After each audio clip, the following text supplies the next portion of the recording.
এবার রিকশা চালিয়ে বিধানসভা যাত্রা করলেন বলাগড়ের তৃণমূল বিধায়ক তথা দলিত সাহিত্য একাডেমির প্রতিষ্ঠাতা মনোরঞ্জন ব্যাপারী।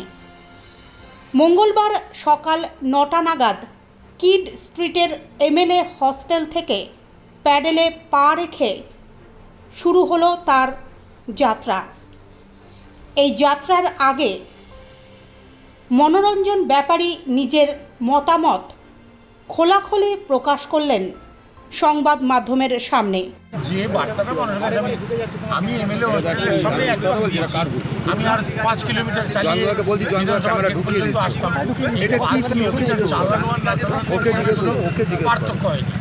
তাছাড়া আমি রিক্সাটা নিয়ে আমার বলাগড়ে ১৭টা পঞ্চায়েতে আমি বলব, যে মানুষরা আমাকে ভোট দিয়েছেন, যে মানুষরা ভেবেছিলেন যে বিধায়ক হওয়ার পরে এই মানুষটা পাল্টে যাবে, বদলে যাবে, তারা জানেন এবং তারা যখন চোখের সামনে দেখবেন যে আমি রিক্সা চালাচ্ছি তখন তারা বুঝবেন যে যথার্থ একজন প্রতিনিধিকে আমরা নির্বাচিত করেছি।